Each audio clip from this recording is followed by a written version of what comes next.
ہم وہاں تک پہنچتے کیسے؟ اللہ کے محبوب علیہ السلام ایک دن مدینے سے گزر رہے تھے تو ایک شخص جس کا نام تھا سوا، تو وہ گھوڑا لیے جا رہا تھا، حضور کو پسند آ گیا، اس سے کہا کہ یہ بیچتے ہو؟ اس نے کہا بیچتا ہوں۔ کتنے کا؟ اتنے کا۔ کہا کہ رکو میں اس کی قیمت لے کے آیا اور تمہیں دیتا ہوں۔ گھوڑا چونکہ پسند آ گیا تھا حضور کو، تو آقا قیمت لینے گئے تو کسی نے اس کو رکے ہوئے دیکھا تو پوچھا یہاں کیوں کھڑے ہو؟ اس نے کہا مسلمانوں کے نبی سے اس گھوڑے کا سودا ہو گیا ہے تو وہ قیمت لینے گئے۔ اس نے کہا مجھے زیادہ پیسوں سے دے دو، تو اس نے کہا میں تو یار سودا کر چکا ہوں۔ اس نے کہا کہ کوئی گواہ تھا؟ کہا نہیں۔ کہا مکر جانا۔ اس کو پیسوں کی لالچ آ گئی، اس نے کہا ٹھیک ہے حضور، اتنے میں قیمت لے کے پہنچ گئے۔ تو اس نے کہا میں نے تو آپ سے سودا کوئی نہیں کیا۔ حضور نے کہا ابھی تو سودا ہوا ہے۔ وہ کہنے لگا میں نے سودا کوئی نہیں کیا۔ لوگ بھی اکٹھے ہونے لگے، ہجوم بن گیا۔ اب حضور کہے میں نے گھوڑا خریدا ہے، وہ کہے میں نے بیچا نہیں۔ اب جب لوگوں کا ہجوم بنا تو لوگوں کے ہجوم کا بھی ایک پریشر ہوتا ہے۔ تو اس نے کہا کہ اگر بات لوگوں پہ چلی گئی تو صادق بھی یہ ہیں، امین بھی یہ ہیں، تو لوگ تو انہیں سچا کہیں گے۔ اس نے کہا اچھا آپ مجھے یہ بتائیں کہ جب دو آدمیوں کے مابین یوں نزاع بن جائے تو اس میں تسویہ کی صورت کیا ہوتی ہے آپ کی شریعت میں؟ تو حضور نے فرمایا میری شریعت تو کہتی ہے کہ جو مدعی ہے وہ گواہ لائے، والیمین علی من انکر، جو انکار کرتا ہے وہ قسم دے دے۔ اس نے کہا پھر ٹھیک ہے، آپ کا دعویٰ ہے کہ آپ نے گھوڑا خریدا ہے تو پھر آپ گواہ دیں، اور اگر آپ کے پاس گواہ نہیں ہے تو پھر میں قسم دے دیتا ہوں۔ جھوٹ اس نے پہلے بول لیا تھا، قسم دینا اس کے لیے مشکل نہیں تھا، اور اس کو یہ بھی پتا تھا گواہ کوئی نہیں۔ تو اس نے کہا جناب آپ گواہ لے آئیں، آپ گواہ پیش کر دیں تو میں گھوڑا دے دیتا ہوں جس قیمت پہ آپ بتا رہے ہیں، اور اگر آپ کے پاس گواہ نہیں ہے تو پھر میں قسم دے دیتا ہوں۔ اب بھری بزم تھی، لوگوں کا ہجوم تھا، اور اس نے ایک ایسی بات کی۔ قبل اس سے کہ کچھ دیر گزرتی، حضرت حذیفہ رضی اللہ تعالی عنہ، حذیفہ بن یمان الانصاری رضی اللہ تعالی عنہ آگے بڑھے اور کہا کہ گواہی مانگتا ہے؟ اس نے کہا جی میں گواہی مانگتا ہوں۔ تو کہا میں گواہی دیتا ہوں، جتنے میں حضور نے بتایا اتنے میں سودا ہوا ہے اور حضور نے گھوڑا خریدا ہے۔ اس نے کہا جی ٹھیک ہے مجھے پیسے مل گئے اور ٹھیک ہے میرا مطالبہ پورا ہو گیا، گواہی چاہیے تھی، درکار تھی گواہی مل گئی۔ تو اس نے گھوڑا دے دیا اور قیمت اس نے لے لی۔ قیمت اس نے اپنی مرضی کی گھوڑے کے مطابق ہی لی تھی، وہ تو زیادہ پیسوں کے لالچ میں مکرا تھا۔ تو خیر اس کو راستہ نکلنے کا مل گیا، تو اس نے کہا جی ٹھیک ہے جی، گھوڑا اس نے حضور کو دے دیا اور قیمت اس نے خود لے لی۔ تو حضور علیہ الصلوۃ والسلام جب چلنے لگے، لوگ ہٹنے لگے، تو حضور نے حضرت حذیفہ رضی اللہ تعالیٰ عنہ کو اشارے سے قریب کیا اور کہا کہ تم نے گواہی دی، تم تو موقع پہ موجود ہی نہیں تھے، تو تم نے گواہی کیسے دی؟ تو حضرت حذیفہ رضی اللہ تعالیٰ عنہ نے کہا حضور گھوڑا کیا ہے، آپ کے کہنے پہ تو ہم نے رب کی گواہی دے دی، ہم نے رب کو دیکھا تھا، آپ نے کہا نہ ہے تو ہم نے مان لیا، تو یہ گھوڑا کیا ہوتا ہے؟ تو حضور نے آپ حضرت حذیفہ کا ہاتھ پکڑ کے فضا میں بلند کیا اور لوگوں کو کہا جانے والوں رک جاؤ۔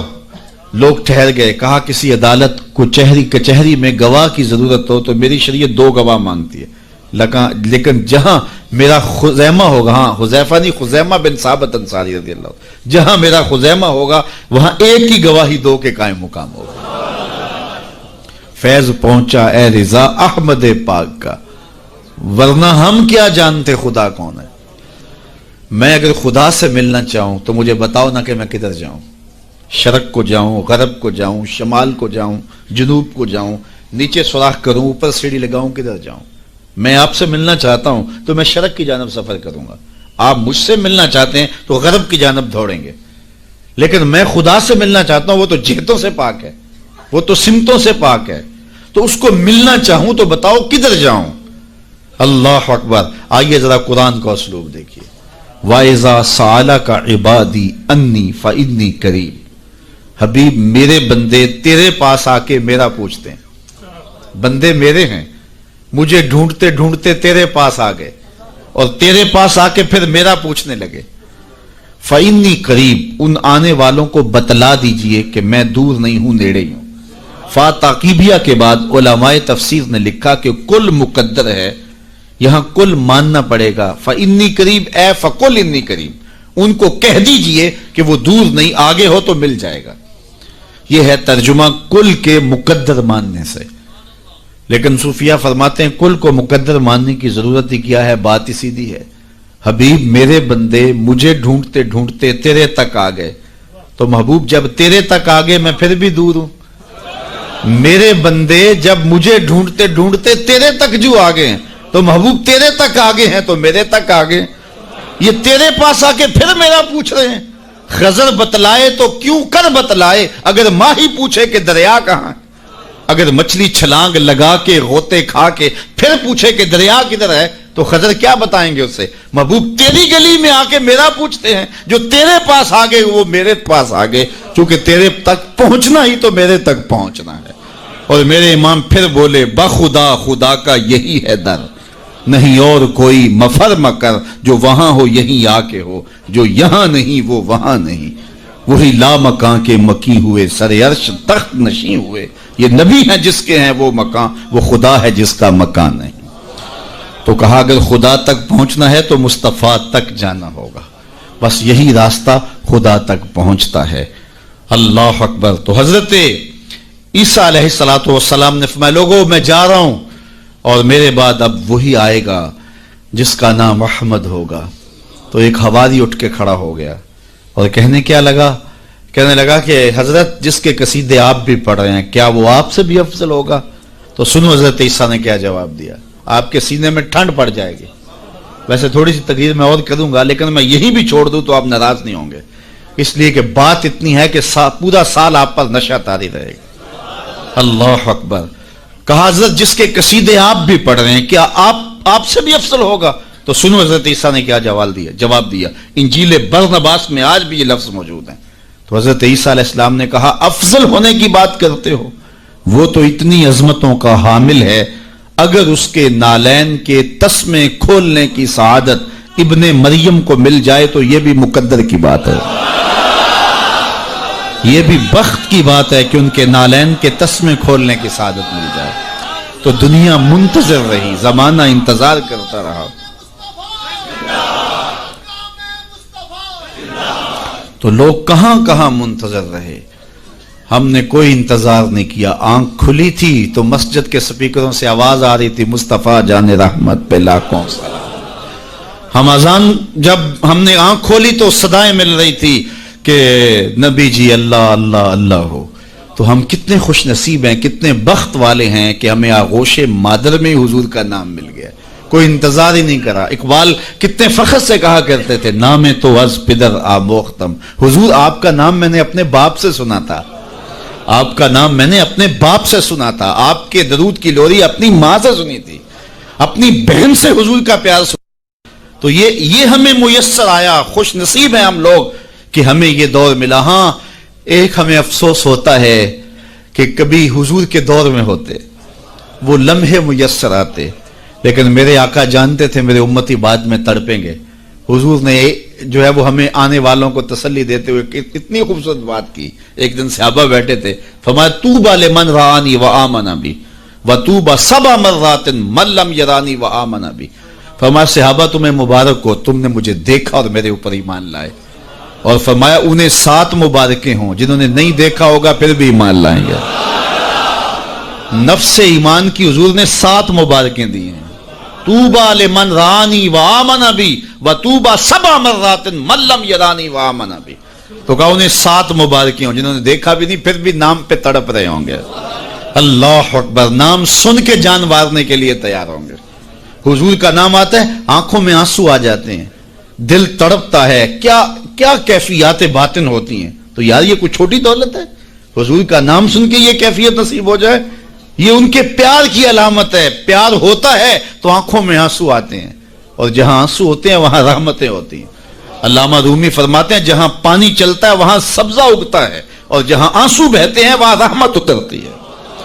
تو یہ ان کے پیار کے آنسو ہے، یہ ان کی محبت کے آنسو ہے. بلکہ امام غزالی نے غالباً لکھا ہے کہ حضور کے پیار میں، اللہ کی خشیت میں جو آنسو آئیں تو ان کو صاف نہ کرو بلکہ ان کو رخساروں پہ مل لیا کرو. یہ تو خوش نصیب آنسو ہیں جو حضور کی یاد میں بہے ہیں، جو حضور علیہ السلام کے ذکر میں بہے ہیں. تو یہ میری اور آپ کی خوش بختی، اور اگر وہ نہ آتے تو ہم آج بھی اندھیروں میں ہوتے. ظلمتوں میں ٹھوکریں کھا رہے ہوتے اگر حضور تشریف نہ لاتے. خدا شناسی تو بڑی دور کی بات ہے، ہم خود شناس بھی نہ ہوتے اگر حضور نہ آتے. ہمیں اپنے آپ سے آگہی نہ ملتی، اپنی ذات سے شناسائی نہ ملتی اگر حضور نہ آتے. ورنہ دیکھیے کہ آج کتنے لوگ عقل و بینش، فہم و ادراک میں کتنے آگے ہیں، لیکن کیا انہیں حضور کا در نہیں ملا تو کیا وہ آج آشنائی رب سے اور آشنائی ذات سے مالا مال ہیں؟ کتنے لوگ ہیں پی ایچ ڈی ڈاکٹر ہیں لیکن بتوں کے آگے ہاتھ جوڑے اپنی حاجتیں ان کے سامنے پیش کر رہے ہیں. ان کی عقل و فہم، ان کی عقل و بینش، ان کی ڈگریاں انہیں نہیں بتا رہی کہ اپنے بدن پہ بیٹھی مکھی بھی نہ اڑا سکیں میری ضروریات کے کفیل کیسے ہو سکتے ہیں، لیکن آگے کھڑے ہوئے ہیں. اللہ اکبر. لیکن دوسری جانب میں ایک مثال دیا کرتا ہوں. میں ایک بچپن میں ایک چیز دیکھی کہ ہماری مسجد میں ایک بچہ اپنے پینچے کو مل مل کے دھو رہا تھا، تو میں نے دودھ سے جھڑکنے کے لہجے میں اسے کہا کہ تم نے اتنا زیادہ پانی کھولا ہوا. تو وہ کہنے لگا جی میں گلی سے گزر رہا تھا تو کسی جانور کے پیشاب کا چینٹا پڑ گیا اور میں سکول جا رہا ہوں. اور وہ کوئی درس نظامی کا فارغ تحصیل نہیں تھا کہ اس نے نجاست غلیظہ و خفیفہ کے احکام پڑھے ہوں. تو اس سے میں سوچنے لگا کہ اس ڈاکٹر کو تو سمجھ نہیں آئی جو گائے کا پیشاب تبرک سمجھ کے پی رہا ہے، اور اس 8 سال کے پرائمری کلاس کے بچے کو سمجھ آ گئی اور یہ پانچے کے اوپر پڑے ہوئے پیشاب کے غیر مری چھینٹے کو بھی گوارا نہیں کر رہا. تو میں نے کہا اس کی طبیعت میں یہ تقدس کہاں سے آ گیا؟ تو اندر سے آواز آئی وہ ہے ڈاکٹر لیکن اس کے ہاتھ میں دامن میرے حضور کا نہیں، اور یہ ہے بچہ لیکن ماں نے گٹی میں پیار حضور کا دیا ہے، اس لیے تقدس اس کی روح تک اتر گیا ہے، اس کے باطن میں اتر گیا ہے. تو یہ ان کے صدقے سے ہمیں زندگی کا نور نصیب ہوا ہے، ورنہ آج بھی ہم اندھیرے اور ظلمت میں ہوتے اور آج بھی ہم کسی بت کے آگے ہاتھ جوڑے کھڑے ہوتے اگر ان کا در نہ ملتا، ان کی چوکھٹ نہ ملتی اور ان کی دہلیز میسر نہ آتی. نہ خرد کی روشنی تھی، نہ جنوں کی آگہی تھی، تیری رہبری سے پہلے یہ جہاں جہاں نہیں تھا. اور آج زندگی کا سارا نور اور باطن کے سارے اجالے اور شعور و عقل اور فہم و ادراک کی ساری دولتیں جو ہمیں میسر ہیں یہ حضور علیہ السلام کی ولادت کے صدقے سے ہمیں میسر آئی ہیں. ورنہ واشیوں سے بدتر معاشرہ تھا اور بدترین معاشرہ تھا جس میں زندگی انسانیت کاٹ رہی تھی. بلکہ میں کہوں گا کہ صرف حضور علیہ السلام کی آمد کے فوائد مرتب صرف مسلمانوں پہ نہیں ہوئے، مومنوں پر احسان تو ہے ہی ہے کہ ان کی دنیا بھی اور آخرت بھی سنور گئی، باقی بھی پوری کائنات کے اوپر بسنے والے انسانوں کو جہاں کہیں بھی آپ کو شعور اور روشنی اور اجالا نظر آئے گا وہ سارا صدقہ ہے آمنہ کے جگمگاتے چاند کا. جہاں بھی روشنی نظر آئے گی آپ کو، جہاں بھی کسی نے کچھ سیکھا ہے. آج ہم اگرچہ کچھ معاملات میں کچھ قوموں سے پیچھے رہ گئے اور وہ بہت آگے جا چکے ہیں، لیکن انہوں نے یہ نور اٹھایا کہاں سے ہے، یہ روشنی لی کہاں سے ہے؟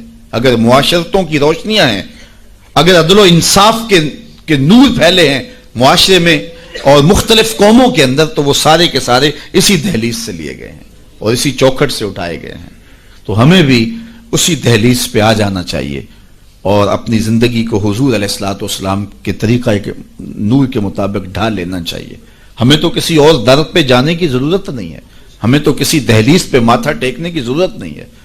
ہمیں تو مکمل اسوہ اور مکمل نمونہ زندگی دیا گیا حضور کی ذات کی صورت کے اندر. اس لیے ہم اپنی گھریلو زندگی سے لے کر کے اپنے سیاسی امور تک اسی دہلیز سے لے کر کے اپنی زندگی کو جنت بنا سکتے ہیں اور اپنی آخرت بھی بہتر کر سکتے ہیں. دوسرے لوگوں نے حضور علیہ السلام کے اصول و ضوابط، حضور کے دیے ہوئے جو ہے وہ نظام زندگی سے روشنی لے کر کے اپنی دنیاوی زندگی کو تو جنت بنا لیا، لیکن حضور علیہ السلام سے باطنی تعلق قائم نہ کر سکے اور اپنی آخرت جو ہے وہ روشن نہ کر سکے. اور ہمارا تو حضور سے باطن کا ربط ہے، حضور سے دل کا تعلق ہے. اس لیے ہم اپنی آخرت بھی سنوار سکتے ہیں اور ہم اپنی دنیا بھی سنوار سکتے ہیں. شرط یہ ہے کہ ہم حضور کے ہو جائیں، پھر ہمیں عزت بھی ملے گی، ہمیں سرخروئی بھی ملے گی، تخت و تاج بھی ہمارے رب کا وعدہ ہے. وَأَنْتُمُ الْأَعْلَوْنَ إِن كُنتُم مُؤْمِنِينَ.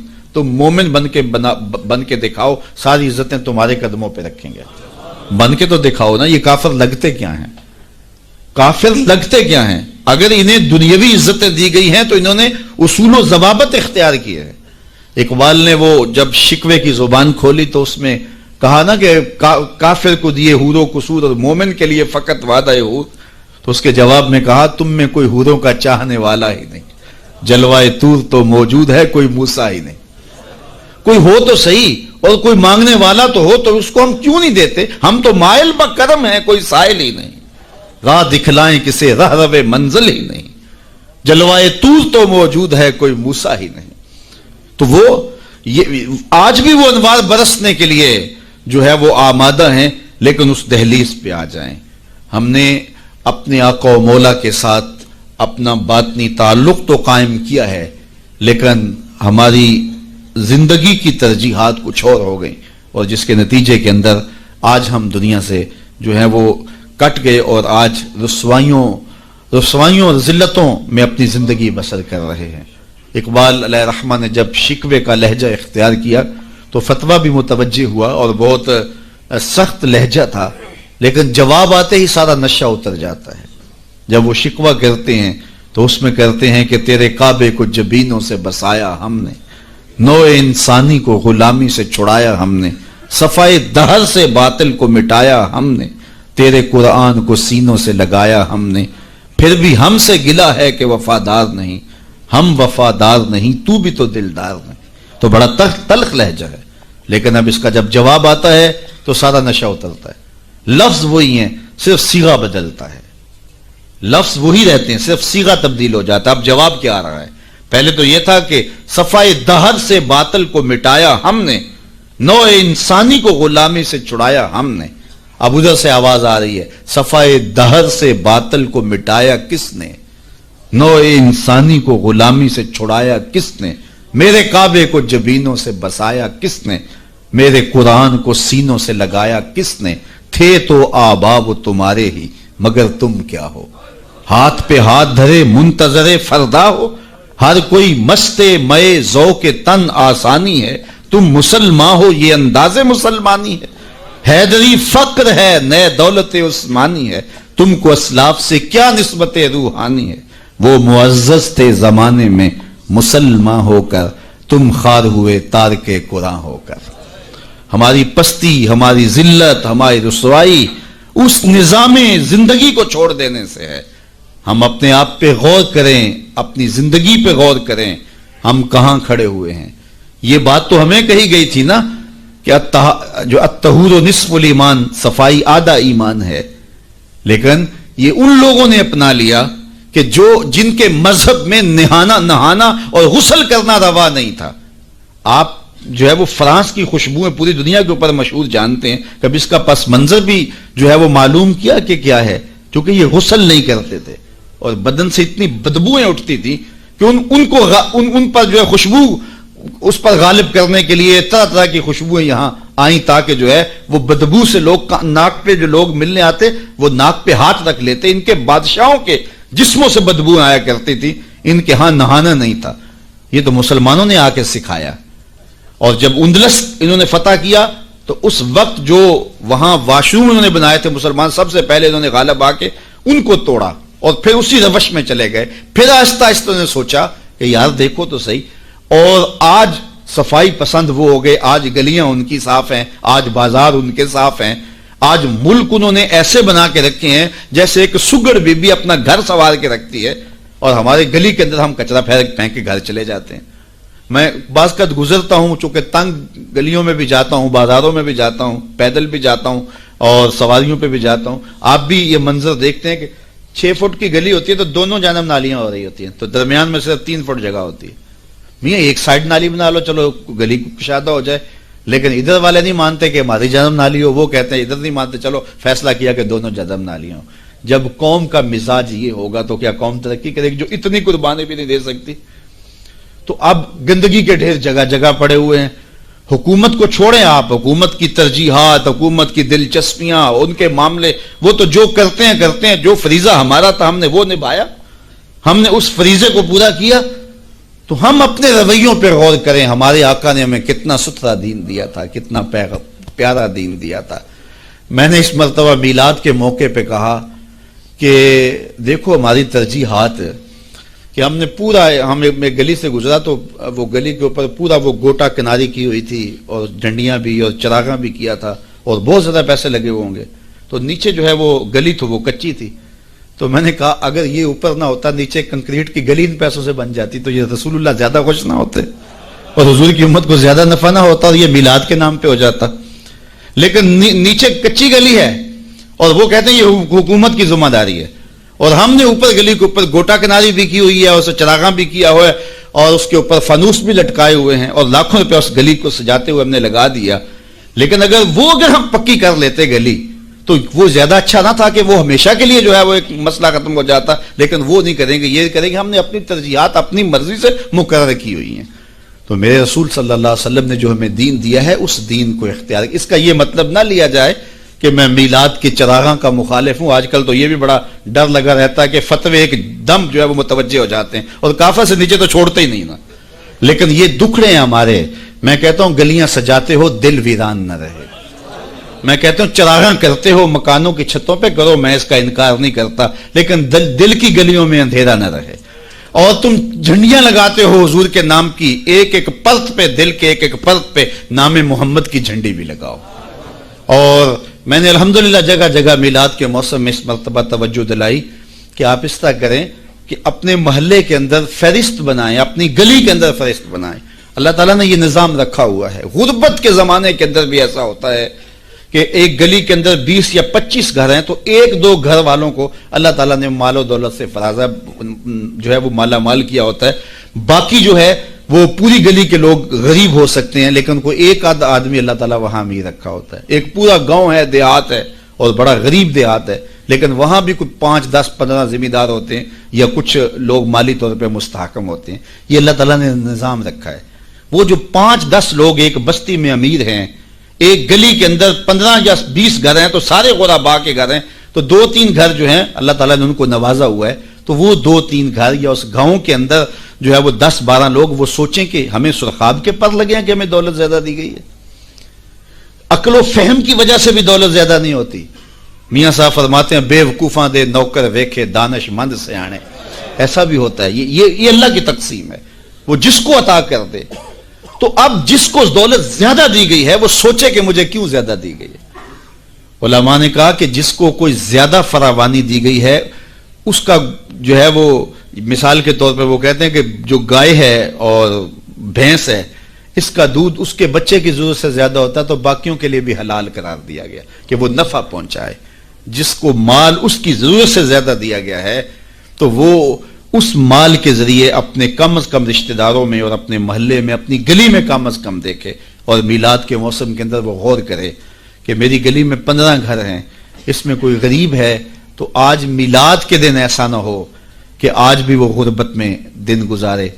اگر اس کو آپ 1 مہینے کا راشن دے دیتے ہیں اور ساتھ لکھ کے چٹ اس کے اندر ڈال دیتے ہیں میلاد مبارک, اور درود پڑھتا رہے گا اور حضور علیہ الصلوۃ والسلام کا صدقہ کھاتا رہے گا تو کتنا اچھا ہو.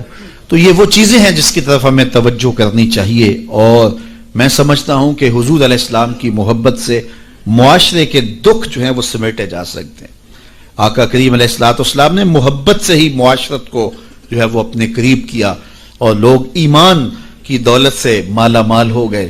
وہ ایک بچہ آیا نا اپنی ماں کے لیے لباس لینے کے لیے, اور پہلے وہ گیا اپنے چچا کے پاس, اس کی ماں بیوہ تھی, اس کا لباس پھٹ گیا تھا اور وہ اپنے چچا کے پاس گیا تو اس نے دتکار دیا.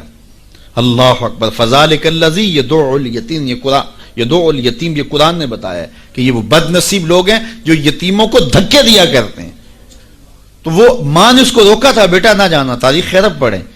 ماں نے کہا تھا بیٹا نہ جانا, لیکن اس نے کہا کہ تیرے بدن کے اوپر جو لباس ہے وہ بھی پھٹ گیا اور جگہ جگہ سے جسم جھلک رہا ہے, تو میں اپنے چچا سے آپ کے لیے لباس لے کے آتا ہوں. پھر جو رویہ اس نے اختیار کیا تو واپس روتا ہوا آ رہا تھا, تو کسی نے راستے نے پوچھا کہ کیا ماجرا ہوا. اس نے کہا چچا کے پاس گیا تھا ماں کے لیے لباس لینے, اس نے تو لا کے بھیج دیا. اللہ اکبر. تو اس نے کہا کہ جا سین حرم میں محمد نام کا ایک شخص بیٹھا ہوا ہے, اگر تو اپنا دکھڑا اس کے سامنے پیش کرے تو وہ امید ہے تمہیں رد نہیں کریں گے, لیکن سن لے ان کا دین کوئی اور ہے. اللہ اکبر. اپنے ماں کے پاس آیا تو تو ماں کو کہا کہ چچا نے رلا کے بھیج دیا، لیکن آپ کی حالت مجھ سے دیکھی نہیں جا رہی۔ بچہ ابھی شعور کی منزلوں میں قدم رکھ رہا تھا، پہلے بہت چھوٹا تھا، اب اس کے اندر ایک جذبات تھے بچے کے اندر۔ تو ماں نے کہا کہ بیٹا نہیں، ان کے پاس نہیں جانا، سنا ہے کہ وہ جو ان سے ملے دین دھرم چھین لیتے ہیں اس کا۔ اللہ اکبر۔ تو حضور علیہ الصلوۃ والسلام کے پاس جانے سے ماں روکنے لگی، لیکن بچے نے کہا کہ امی میں پکا رہوں گا، بتوں کا وفادار رہوں گا، تم اس ٹینشن کو، اس پریشانی کو چھوڑ دو۔ اور حضور کی خدمت میں حاضر ہوا۔ حضور صحن حرم میں چادر اوڑے بیٹھے ہوئے تھے، اور جا کے کہنے لگا میں پہلے بات آپ سے کر لیتا ہوں، آپ کا دین میں نے قبول نہیں کرنا۔ حضور مسکرا کے بولے بیٹا بتاؤ کس لیے آئے ہو؟ کہا میری ماں بے لباس ہے، میں آپ سے لباس لینے آیا۔ حضور نے چادر رحمت اتار کے اس کے کندھوں پہ ڈالی۔ اللہ اکبر۔ وہ واپس آ گیا اور ماں پر حضور کی چادر اڑائی۔ اللہ اکبر۔ اور ماں نے کہا کہ بیٹے اس نے اپنا دین تو نہیں تجھے دیا؟ کہا نہ، میں نے پہلے کہہ دیا تھا تیرے دین نہیں مانوں گا۔ ماں کہنے لگی پتر اس کا دین ماننا چاہیے، یہ جس نے رحمت کی چادر ہمارے سر پہ تان دی۔ اللہ اکبر۔ تیری تک کے ادامہ میں مرید ہو گئے۔ اس بوڑھی عورت کا قصہ بھی آپ نہیں بھول سکتے، جو گھر کا سامان باندھ کے اپنے دروازے پہ بیٹھی ہوئی تھی، اور اس نے سنا تھا مکے میں ایک جادوگر آیا ہے جسے ملتا ہے اس کا دین چھین لیتا ہے۔ اس نے سوچا ساری زندگی لات منات حبل عزا ان کے ساتھ وفا کی ہے، یعوق اور نصر کے قصیدے پڑھے ہیں، تو اب آخری زندگی میں کیا میں ود اور سوا کو چھوڑ دوں گی، میں یعوس اور نصر کو چھوڑ دوں گی، میں لات اور منات کو چھوڑ دوں گی؟ کہا کہ کہیں ایسا نہ ہو کہ کہیں اس سے ملاقات ہو جائے اور وہ دین ہی میرا چھین لے، مجھے شہر چھوڑ دینا چاہیے۔ گھر کے تھڑے کے اوپر سامان باندھ کے بیٹھی ہے، حضور بھی گزرے، تو اس نے دیکھا تو کہا بھتیجے یہ سامان میرے سر پہ رکھ دے۔ حضور نے سامان اٹھایا، دیکھا تو بوجھل تھا، وزنی تھا، اور بڑھیا کو دیکھا تو کمزور تھی، تو کہا کہ بڑھیا اگر چاہو تو جہاں چاہتی ہو میں خود نہ چھوڑا۔ اس نے کہا اس سے بڑی مہربانی کیا ہوگی، میں تو لاولد ہوں، میری تو اولاد نہیں ہے، تو میں شہر چھوڑ کے جا رہی ہوں۔ راستے میں حضور نے سامان اٹھایا ہوا ہے اور بڑھیا سے باتیں بھی کرتے جا رہے ہیں۔